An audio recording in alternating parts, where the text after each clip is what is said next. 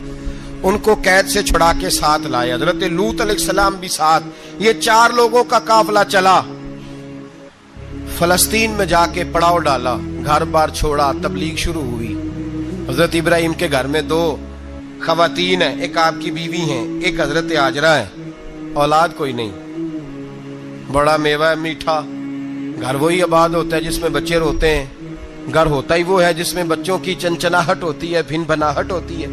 حضرت ابراہیم نے ایک بچہ روتے ہوئے دیکھا تو آنکھوں میں آنسو آئے. کہنے لگے ربی حب لی من الصالحین, یا اللہ مجھے بھی نیک اولاد عطا کر دے. حضرت سارہ نے سن لیا. کہنے لگی ابراہیم شاید میرے بطن سے تو آپ کو نصیب نہیں, ہاجرہ سے نکاح کر لو. جناب ہاجرہ سے نکاح ہوا. اللہ تو بڑا بے نیاز ہے. رب کریم نے حضرت اسماعیل جیسا خوبصورت بیٹا عطا فرمایا. بیٹا کالا سیاہ ہو تو سینے کی ٹھنڈک ہوتا ہے, پر یہ تو وہ بیٹا ہے جس کی پیشانی میں نور محمدی چمکتا ہے صلی اللہ علیہ وسلم. حضرت سیدنا اسماعیل علیہ اتنے خوبصورت. اب جس بیوی کے یہاں بیٹا تھا, بیٹھنا اٹھنا بھی زیادہ اس کے پاس, آنا جانا بھی اس کے پاس, توجہ ادھر ہو گئی. جناب سارہ رشک کرنے لگی. ایک دن کہنے لگی اسے چھوڑ آ جنگل میں, وادی غیر ذی زرع, مکے کے پاس. بھائی ایک بیٹا عالم دین بنا لو. کہنے لگا روٹی کہاں سے کھائے گا؟ تیرے 5 بیٹے ہیں, کو حافظ قرآن بنا. کہتے روٹی کہاں سے کھائے گا؟ وہ بچہ بھی کہتا ہے میں کہاں سے کھاؤں گا. حضرت ابراہیم علیہ السلام تو چند مہینے کا بچہ چھوڑ آئے, تو کہاں سے روٹی کھائی حضرت اسماعیل نے؟ کہاں سے کھائی ان کی اماں نے روٹی؟ بھوکے مر جاتے ہیں یہ سارے. میں بڑی ذمہ داری سے کہا کرتا ہوں کہ جتنی خوبصورت روٹی اللہ کریم دین کے خادموں کو عطا کرتا ہے شاید کسی اور کے نصیب ہوتی ہو, لیکن ہم لوگ توجہ ہی نہیں کر رہے. ہمارا ذوق ہی نہیں بن رہا. ہم یہ محنت ہی نہیں کر رہے کہ قوم کو مستند علماء کی ضرورت ہے. علاقوں کے علاقے خالی ہیں, ادھر ہمارا مزاج ہی نہیں بن رہا, توجہ ہی نہیں دین کی خاطر. اور پھر چلے بچے تو بعد کی بات ہے نا, جو ابھی خود جوان ہے وہ بھی یہ دعا. ایک صاحب مجھے کہنے لگے میں دعا مانگ رہا ہوں اللہ مجھے بیٹا دے تو میں اسے دین پہ لگاؤں گا. تو میں نے کہا آپ بھی بوڑھے نہیں ہوئے, آپ خود ہی لگ جائیں. بیٹا تو ابھی آئے گا تو لگے گا نا. تو آپ تو اس وقت ہے تو آپ تو پہلے لگے نا صاحب. 2 گھنٹے تو نکال کے آئے, دین سیکھنے کو کافی ہے. آپ اتنی لمبی سوچ رہے ہیں کہ بچہ آئے گا تو بڑا ہوگا تو وہ جائے گا تو دیکھی جائے گی. ابھی تو آپ ہیں تو آپ تو آؤ. حضرت ابراہیم نے بچہ وہاں چھوڑا. یہاں سے جو عمرہ کرنے لوگ جاتے ہیں نا, جو حج کرنے جاتے ہیں, ان کو پتا ہے کہ وہاں دنیا کی ہر نعمت ملتی ہے, پھر بھی ڈبل ٹرپل پیسے لوگ جیبوں میں ڈال کے جاتے ہیں. حضرت ابراہیم جب وہاں لے کے گئے تو کوئی انسان نہیں تھا, پانی کا قطرہ نہیں تھا. 2 کلو کھجوریں, ایک مشکیزہ. بیوی کو تھمایا. ہمارے گھر میں ہزاروں چیزیں پڑی ہیں, لیکن وہ جو توکل ہے نا وہ ختم ہو گیا ہے. اللہ دے گا, حلال حلال پہ قناعت کرے, جائز جائز پہ بھروسہ کرے, رب کریم عطا کرنے والا ہے. وہ مزاج ختم ہو گیا. حضرت سیدنا ابراہیم علیہ السلام 2 کلو کھجوریں, ایک مشکیزہ پانی کا دے کر کے, اور وہاں بٹھایا آپ نے اپنے بچے کو اور اپنی زوجہ جناب ہاجرہ کو, اور بٹھا کر کے یہ واپس پلٹنے لگے. تو حضرت ہاجرہ سلام اللہ علیہ نے آواز دی, کہا ابراہیم کس کے سہارے پہ چھوڑ کے جا رہے ہیں؟ جہاں آب زمزم کا کنواں ہے نا, جو لوگ گئے ہیں انہوں نے صفا مروہ کی صحیح کی ہے. صفا مروہ سے باہر نکلے نا, سرکار کی ولادت کا مقام ہے, اس جگہ پہ آب زمزم کا کنواں تھا. وہاں حضرت سیدنا ہاجرہ کو بٹھایا. کوئی چیز نہیں, کوئی درخت نہیں, کوئی کھیت نہیں, کوئی پانی نہیں, کوئی کنواں نہیں. وہاں بٹھایا اور بٹھا کر کے نکلنے لگے تو جناب ہاجرہ فرمانے لگی ابراہیم کس کے سہارے پہ چھوڑ کے جا رہے ہو؟ کہنے لگے اللہ کے سہارے پہ.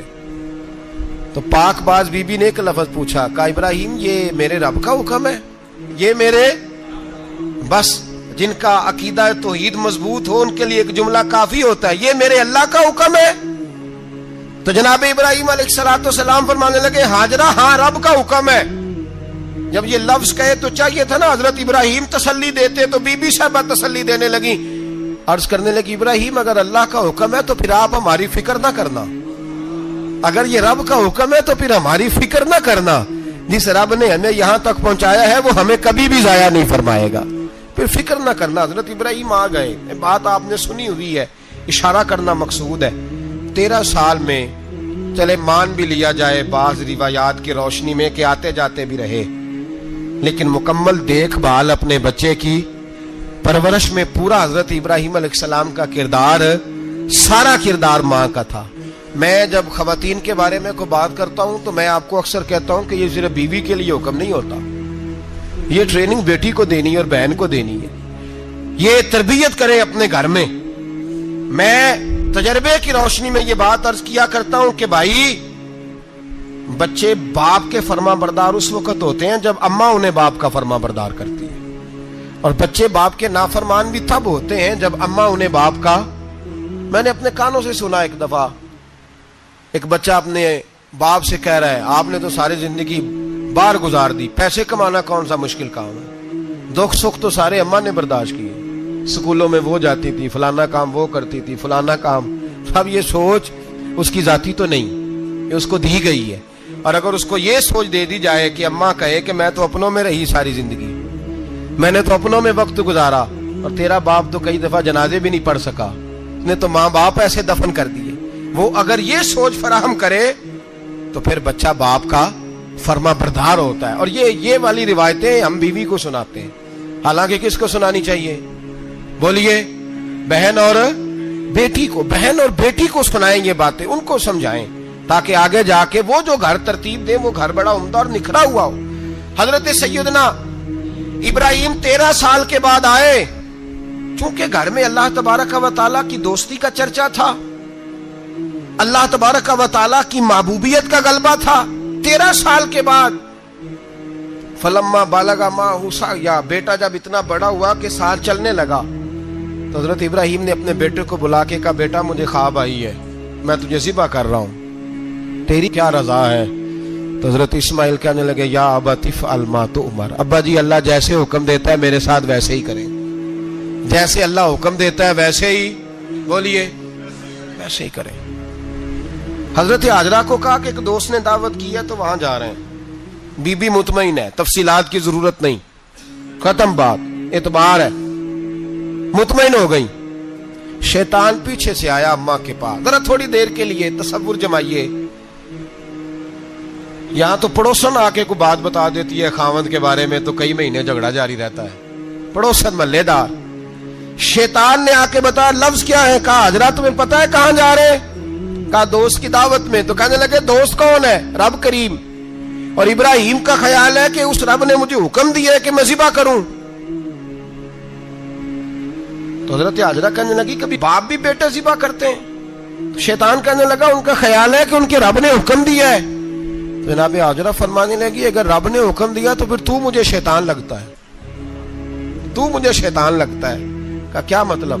فرمانے لگی اگر رب کریم کا حکم ہے تو میرے پاس ایک اسماعیل ہے, اگر 1000 بھی ہوتے میں سارے اللہ کے راستے میں پیش کر دیتی, دے دیتی. مالک کا ہی تو ہے سارا کچھ, اسی کا ہے, اس میں لیت اللہ کی کیا گنجائش. حضرت سیدنا ابراہیم علیہ السلام نے بیٹے کے حلق پہ چھری رکھ بھی دی اور چھری چلا بھی دی, رکھ بھی دی, اور وہ تو اللہ کریم نے فرمایا یا ابراہیم قد صدقت الرؤیا, ابراہیم تو نے خواب سچا کر دکھایا, وہ قیامت تک تیرا نام رہے گا.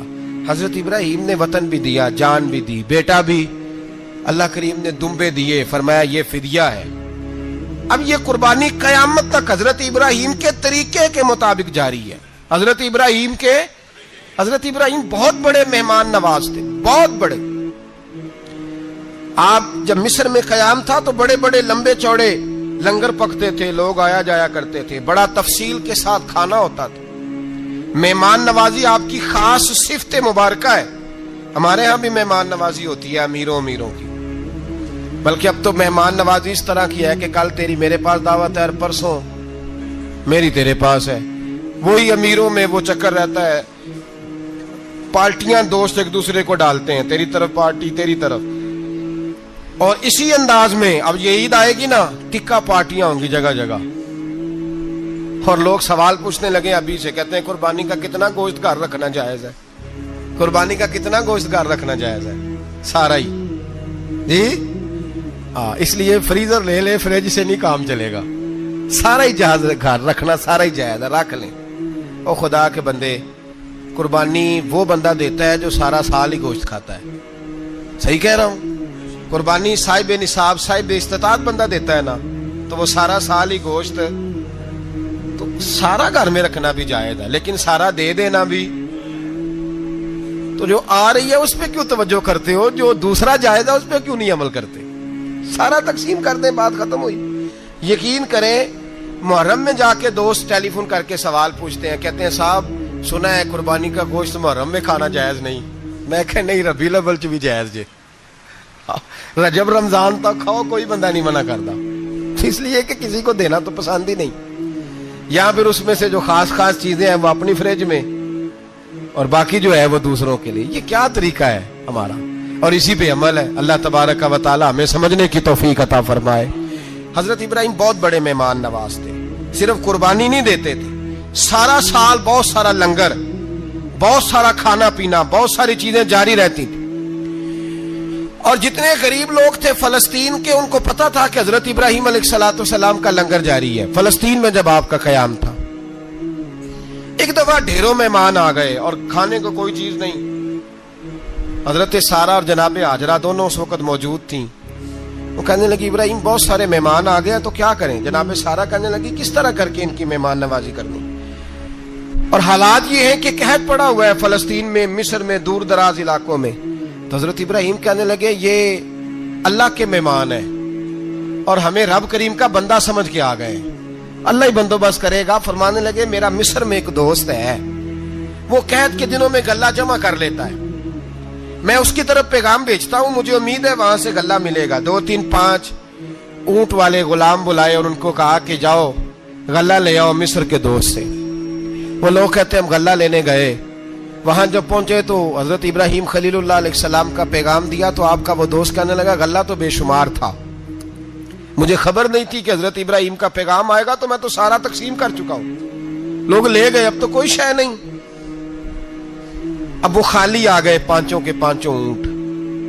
جب خالی آئے تو حضرت ابراہیم کی حویلی کی دیواریں چھوٹی چھوٹی تھیں، ان غلاموں میں سے، خادموں میں سے، آپ کے ان چاہنے والوں میں سے ایک کہنے لگا یار وہ غریب تو انتظار کر رہے ہوں گے کہ غلہ لینے گئے ہیں، ہمیں روٹی ملے گی۔ چھوٹی چھوٹی دیواریں ہیں، وہ جب دیکھیں گے نا خالی آ گئے تو انہیں تکلیف ہوگی، اس طرح کرو بوریوں میں ریت بھر لیتے ہیں، ریت بھر کے لے جاتے ہیں، بعد میں اندر رکھ کے انہیں سمجھا بہلا لیں گے یا حضرت ابراہیم کو بتائیں گے، وہ خود ہی ان لوگوں کی دلجوئی فرمائیں گے۔ اب غلہ کی جگہ ریت بھر کے اونٹوں پہ رکھ کے لائی گئی، لا کے بوریاں جب رکھ دی گئیں، حضرت ابراہیم علیہ السلام دوپہر کے وقت آرام فرما رہے تھے، بی بی سارہ اٹھی، کہتی ہیں جب میں نے دیکھا نا کہ بوریاں پہنچ گئی ہیں تو گئی، غلام کو ساتھ لیا اور اس کو جب کھولا نا تو کہتی اتنی حسین گندم میں نے پہلے کبھی دیکھی نہیں تھی، اتنا پیارا دانہ میں نے کبھی ملاحظہ ہی نہیں کیا تھا۔ فرماتی ہیں جب اس کو پیس کر چکی میں روٹیاں پکائیں تو خوشبو دور دور تک پھیل گئی، اعلیٰ غذا بنی، بڑے بڑے کھانے بیویوں نے مل کے پکائے، چن دیے گئے۔ حضرت ابراہیم اٹھے تو لوگ کھانا کھا رہے، سجدہ شکر ادا کیا، اور جب سجدے میں گئے تو وہی آنے لگی، پھر رونے لگے۔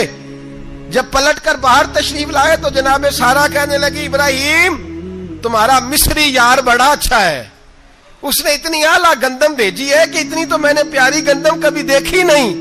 جناب ابراہیم مسکرائے، فرمانے لگی سارہ یہ مصری یار نے نہیں بھیجی، یہ میرے عرشی یار نے بھیجی ہے، یہ میرے عرشی یار نے بھیجی ہے۔ بھائی مہمان نوازی مزاج تھا، ہاتھ لٹا دینا مزاج تھا، دوسروں کی اشکشوئی مزاج تھا۔ حضرت ابراہیم علیہ السلام کا طریقہ ہے قربانی، حضور نے ان کا طریقہ بیان کیا۔ اگر سال کے بعد قربانی دینا ان کا طریقہ ہے تو سارا سال غریبوں کو روٹی دینا بھی حضرت ابراہیم کا طریقہ ہے، سارا سال غریب کی نوکری کرنا یہ بھی حضرت ابراہیم کا طریقہ ہے، بھوکے کو کھانا کھلانا یہ بھی۔ میرے مصطفیٰ کریم سید عالم صلی اللہ علیہ وسلم سے صحابہ نے پوچھا حضور بہترین مسلمان کون ہے؟ بہترین مسلمان تو حضور نے فرمایا جو سلام لینے میں پہل کرے اور غریب کو روٹی کھلانے میں سب سے اچھا ہو، وہ بہترین مسلمان ہے، زبردست مسلمان۔ ہمارے ہاں دعوتیں ہوتی ہیں تو امیروں کی، افطاریاں ہیں تو امیروں کی، اور میرے مصطفیٰ کریم علیہ السلام نے فرمایا بدترین دعوت ہے جس میں امیر بلائے جائے غریب نہ بلائے جائے، وہ بدترین دعوت۔ حضرت ابراہیم کا طریقہ رہا ساری زندگی مہمان نوازی. اور دوسرا ان کا مزاج تھا, اللہ سے پیار ہو گیا تھا نا. جب رب کریم سے محبت ہوتی ہے نا اور محبت کا احساس ہوتا ہے دل میں, پھر سجدے لمبے ہوتے ہیں. عام آدمی تو نماز بھی نہیں پڑھ سکتا, جسے خدا سے محبت ہوتی ہے وہ تہجد بھی نہیں چھوڑ سکتا. وہ یہ محبت کی بات ہے نا, جس کو پیار ہوتا ہے اس کی تہجد بھی ہے, اس کی اشراق بھی ہے, چاشت بھی ہے, اس کے عمرے بھی ہیں, اس کے حج بھی ہیں, اس کے بار بار کعبۃ اللہ کے دیدار بھی ہیں. یہ محبت الہی ہے, جوش مارتی. ان لوگ سجدہ کرتے ہیں تو اٹھتے ہی نہیں. اللہ کے بندوں سے پیار کرتے ہیں اللہ کی. حضرت ابراہیم کو رب کریم سے اتنی محبت تھی, اتنا پیار تھا کہ وہ آپ کی زندگی کے ہر پہلو سے چھلکتا تھا. ایک وقت ایسا آیا کہ اللہ تعالیٰ نے حضرت ابراہیم کو بہت زیادہ مال عطا فرمایا. اتنے اونٹ گنے نہیں جاتے, گائیں اتنی زیادہ کہ شمار نہیں ہوتی, بکرے بکریاں اتنی زیادہ کہ شمار, بہت زیادہ مال اللہ نے عطا فرمایا. اور ابھی کچھ عرصہ پہلے آپ پیچھے جائیں نا تو جو لفظ مال تھا وہ روپے پہ تو بولا ہی نہیں جاتا تھا, وہ جانوروں پہ بولا جاتا تھا. بہت زیادہ مال اللہ نے دیا, بکریاں, گائیں, اونٹ, بیل, بڑا کچھ. تو رب کریم نے فرشتوں سے فرمایا کہ واتخذ اللہ ابراہیم خلیلا, ابراہیم میرا دوست ہے. تو فرشتے کہنے لگے یا اللہ جسے اتنا کچھ دیا جائے اس نے دوست تو بننا ہی ہوتا ہے, تو نوازا ہی پڑا ہے, اتنا مال, اتنے کھیت کھلیان, اتنا کچھ. اللہ کریم نے فرمایا جاؤ آزمائش کر لو, امتحان لے لو. فرشتہ امتحان لینے پہنچ گیا. حضرت ابراہیم کے جانور چر رہے ہیں چراگاہ میں, حضرت ابراہیم بھی ہیں, غلام بھی ہیں, بہت بڑا ریوڑ ہے. آپ تشریف فرمائیں. ایک فرشتہ آیا تو کھیت میں چھپ کے بیٹھ گیا اور بلند آواز سے کہنے لگا سبحان اللہ والحمد للہ ولا الہ الا اللہ واللہ. یہ تسبیح بڑی پسند ہے, محبوب نے ان کی فضیلت بیان کی.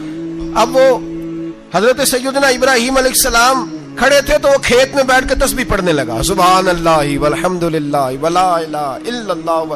حضرت ابراہیم کہنے لگے یہ میرے رب کا نام کون لے رہا ہے, بڑی اس کی میٹھی آواز ہے, بڑی کون ہے. ڈھونڈنے لگے, گھومتے گھومتے اس کے پاس چلے گئے, فرشتہ انسانی شکل میں.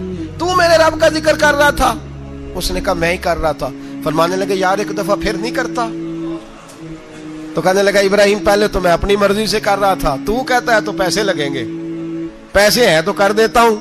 حضرت ابراہیم کہنے لگے بول تو کیا لے گا, میرے اللہ کا ذکر سنانے کا کیا لے گا. کہنے لگا جتنی بکریاں آپ چرا رہے ہیں ساری دے دے تو میں اللہ کا ذکر سنا دیتا ہوں. آپ نے فرمایا بس جا تیری ساری ہوئی, میرے رب کا ذکر سنا. اور پھر شروع ہو گیا سبحان اللہ الحمد للہ ولا الہ الا اللہ واللہ اکبر. حضرت ابراہیم علیہ السلام کیف میں, یار پھر ذرا سنا, نا علما وچ پھسا سانو, تو یار دی گل سنا سانو, ذرا دوبارہ سنا. پھر سنایا, ایک دفعہ پھر کہا. فرشتہ کہنے لگا بس جی آپ کے پیسے پورے ہو گئے. حضرت ابراہیم کہنے لگے چل ایک دفعہ اور سنا. کہنے لگا پیسے لگیں گے. تو کیا لے گا؟ کہنے لگا گائیں بھینسیں ساری میری. فرمایا بس یار اتنی قیمت, تو سنا صحیح, سارا کچھ ہی تیرا. پھر شروع ہو گیا سبحان اللہ والحمد للہ ولا الہ الا اللہ واللہ اکبر. گائیں دے دیں, بھینسیں دے دیں, وہ ذکر سناتا ہے. حضرت ابراہیم کبھی مچلتے ہیں, کبھی روتے ہیں, کبھی آہیں بھرتے ہیں. تو میرے رب کا نام لے رہا ہے, ذرا پھر سے لے. کیف جاری ہے. کہنے لگا بس بھائی. حضرت ابراہیم فرمانے لگے تو اور لے لے جو لینا ہے, مجھے ذکر سنا. اس نے کہا ابراہیم بکریاں میں لے چکا, گائے بھینسیں میں لے چکا, اونٹ رہ گئے, سارے لے لوں گا پھر ذکر سناؤں گا. فرمایا جا تیرا ہوا تو ذکر سناتا رہ, میں دیتا ہوں. دے دیا, کچھ دیر ذکر کیا تو اب خاموش ہو گیا. حضرت ابراہیم خلیل اللہ علیہ السلام فرمانے لگے ذکر سنا. کہنے لگا ابراہیم اب تیرے پاس دینے کو کیا ہے, ہر چیز تو میں لے چکا. آپ فرمانے لگے یہ گائے بھینسیں بکریاں چرانے کے لیے تجھے کوئی نوکر ملازم بھی تو چاہیے نا. تو اس طرح کر, مجھے رکھ لے, میں روٹی نہیں مانگوں گا, کھانا نہیں مانگوں گا, تو اللہ کا ذکر سناتا رہنا, میں تیرے جانوروں کی نوکری کرتا رہوں گا. حضرت ابراہیم علیہ السلام نے جب یہ کہا نا, فرشتے کی آنکھوں میں آنسو آ گئے. تر دامنی پہ شیخ ہماری نہ جائیے, ہم دامن نچوڑ دیں تو فرشتے وضو کریں. فرشتہ رو پڑا اور کہنے لگا ابراہیم مجھے سینے سے لگاؤ, آپ واقعی اس قابل ہیں کہ اللہ آپ کو اپنا دوست بنائے, واقعی اس قابل ہیں کہ رب آپ کو اپنا. حضرت ابراہیم علیہ السلام کا خدا سے محبت کرنے کا نرالا انداز. اور میرے بھائی یہی محبت انہیں میرے مصطفیٰ سے بھی تھی۔ ایک نبی گھر بنا رہا ہے، دوسرا بنوا رہا ہے۔ حضرت اسماعیل علیہ السلام پتھر اٹھا اٹھا کے لا رہے ہیں، جناب ابراہیم بنا رہے ہیں۔ جب خانہ کعبہ بن گیا تو کہنے لگے ربنا وابعث فیہم رسولا، اے اللہ اب اسے بسانے کے لیے اپنا آخری رسول بھی عطا فرما۔ نبی پاک فرماتے ہیں میں دعا ہوں حضرت ابراہیم کی۔ یہ قربانی حضرت ابراہیم کا طریقہ ہے۔ حضور نے اگرچہ نبی پاک کی اپنی سنت تھی، یہ بھی کہہ سکتے تھے سنتی و سنت ابیکم ابراہیم، میری سنت ہے اور تمہارے باپ ابراہیم کی سنت ہے، یہ نہیں فرمایا۔ جب صحابہ نے کہا قربانی کیا ہے، فرمایا سنت ابیکم ابراہیم، یہ تمہارے باپ ابراہیم کی سنت ہے۔ ہر صاحب نصاب پر قربانی واجب ہے، جو زکوٰۃ کا نصاب رکھتا ہو اس پر قربانی واجب ہے، یعنی ضروریات سے زیادہ اتنے پیسے، جتنے پیسوں سے زکوٰۃ فرض ہوتی ہے اتنے پیسے جس آدمی کے پاس قربانی سے پہلے پہلے آ جائیں اس آدمی پر قربانی کرنا واجب ہے۔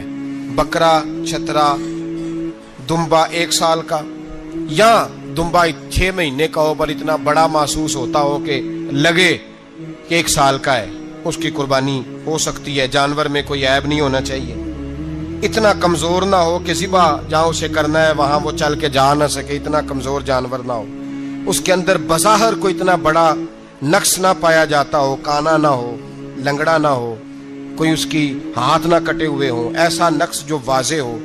بکرا 1 سال کا، گائیں اور بھینس یہ 2 سال کی، اونٹ 5 سال کا۔ اب اس میں یہ ہے کہ ہمارے بہت سارے دوست چونکہ ہم دیہاتی لوگ ہیں تو پوچھتے ہیں کہ دوندا نہیں ہے تو چوگا نہیں ہے، تو یہ ہماری پنجابی کی اصطلاحات ہیں، پنجابی کی۔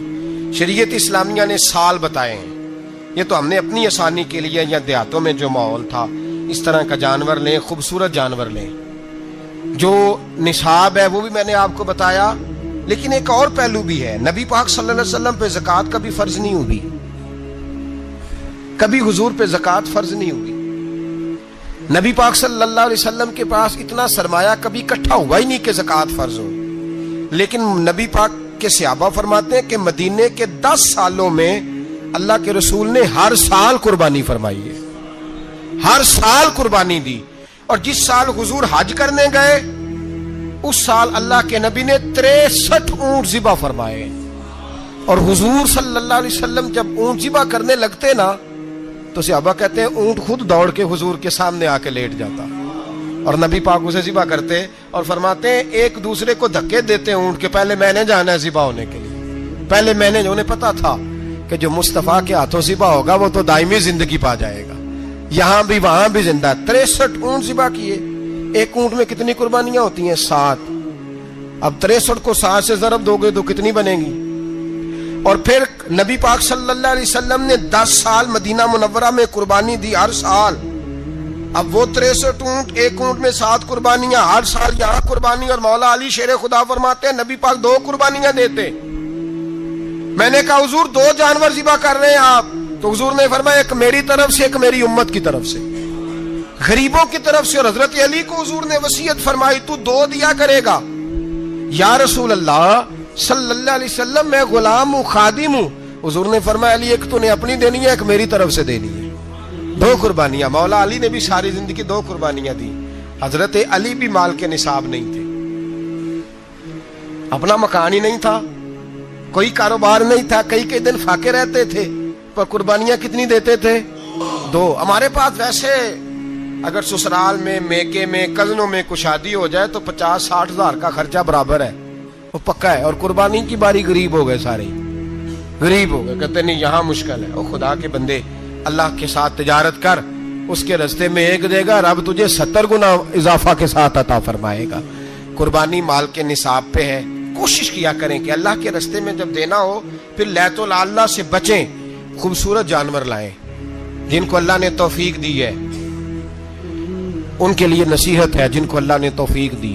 میں نے اپنے حضرت صاحب کو دیکھا ہے، وہ کہتے تھے کئی جانور اللہ نے بڑا نوازا ہے، کہتے ایک میرا ہے، ایک میرے ماں کا، ایک میرے باپ کا ہے، ایک میرے فلاں استاد صاحب کا، ایک میرے پیر صاحب کا ہے۔ یہ جانور غوث اعظم جیلانی کا نام کا دے رہا ہوں۔ اور پھر ایک بڑا خوبصورت جانور بندہ ہوتا اور حضرت خود ان کو چارہ ڈال رہے ہوتے، تو حضور یہ کیا ہے؟ فرمانے لگے یہ میں رسول اللہ کے نام پہ قربان کروں گا، یہ نبی پاک کے نام پر قربان کیا جائے گا۔ جن کو اللہ نے حیثیت دی ہے، وہ کوشش کریں اپنے محبوب کی طرف سے بھی قربانی کریں، نبی پاک کے نام کی قربانی دے، خوبصورت سا جانور پیارا، پھر اس کی خدمت ہو، پھر اس کی قربانی دی جائے اور نبی پاک کے نام پر قربانی دی جائے۔ حضور نے خود وصیت فرمائی حضرت ابو بکر صدیق کو، قربانی بڑا حسین عمل ہے، اور میرے نبی پاک صلی اللہ علیہ وسلم نے ناراضگی بھی فرمائی، ذرا خوگر حمد سے تھوڑا سا گلا بھی سن لے۔ میرے حبیب نے فرمایا جو طاقت کے باوجود قربانی نہ کرے وہ ہماری عیدگاہ میں عید کی نماز پڑھنے نہ آئے، وہ نہ آئے۔ اور یا رسول اللہ جو کرے گا، فرمایا قربانی کے جانور کا خون کا قطرہ بعد میں زمین پہ گرے گا، اللہ اس کے سارے گناہ پہلے معاف فرما دے گا، اللہ اس کے سارے گناہوں کو بخشے گا۔ قربانی کریں، خوبصورت انداز میں کریں، اللہ کی رضا کے لیے۔ بزرگوں نے لکھا ہے 3 حصے کرو گوشت کے، ایک گھر میں رکھو، ایک رشتہ داروں میں بانٹو، پڑوسیوں میں بانٹو، اور تیسرا فقط غریبوں کو دو۔ لیکن میں اکثر یہ سوچتا ہوں کہ ہمارے ہاں قربانی کرتا ہی وہ ہے جن کے گھر میں ہر جمعرات کو چھوٹا گوشت پکتا ہے، اور جن کے گھر میں ہفتے میں 3 دفعہ مرغی کا گوشت پکتا ہے، وہی تو قربانی دینے کے قابل ہوتے ہیں۔ تو وہ بھی اگر قربانی کے بکرے میں سے بھی تیسرا رکھنا چاہیں تو اجازت تو ہے، میں نے کہا سارا رکھنے کی بھی اجازت ہے، لیکن اگر آپ مہربانی کریں، کوشش کریں کہ یار ہم تو سارا سال ہی کھاتے ہیں، اور ہمارے یہاں جو گوشت تقسیم ہوتا ہے نا وہ بھی باری لگی ہوئی ہے، ادھر سے پلیٹ آئی تھی گوشت کی تو ادھر سے بھر کے چلی گئی، بھئی اس نے کی ہے، اس کو بار بار گوشت دینے کا کیا مطلب ہے؟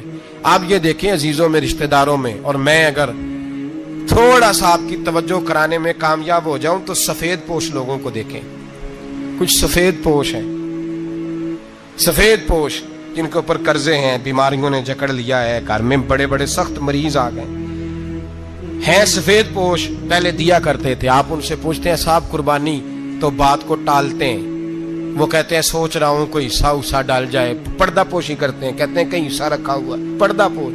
اکثر وہ لوگ قربانی نہیں دے پاتے، اکثر دیا کرتے تھے اب نہیں دے پا رہے، کیوں؟ اس لیے کہ مشکلات ایسی آ گئیں۔ ان لوگوں کا خیال کریں، ان کے گھروں تک گوشت پہنچا کے آئیں، ان پر توجہ کریں۔ وہ سفید پوش آدمی کبھی ذکر نہیں کرے گا، کچھ تو ایسے ہیں جو خود پہنچ جاتے ہیں کہ ہمیں گوشت دیا جائے، لیکن کچھ سفید پوش ہیں لا یسألون الناس الحافا، اللہ فرماتے ہیں کچھ لوگ لپٹ لپٹ کے سوال نہیں کرتے، سفید پوشی کا بھرم رکھتے ہیں، کا مزاج نہیں۔ ان کی طرف دیکھیں، اپنے رشتہ داروں کو دیکھیں، خاص کر ان رشتہ داروں کو دیکھیں جن کا آپ کو پتہ ہے کہ غریب ہیں، مجبور ہیں، ان کے گھروں میں گوشت بھیجیں۔ غریب بیٹیوں، غریب بہنوں کا خیال کریں، اس طرف متوجہ ہوں، ان کے ساتھ اس نے سلوک کریں، اس طرف آپ لوگ خیال کریں۔ اللہ ہمیں سمجھنے کی توفیق عطا فرمائے۔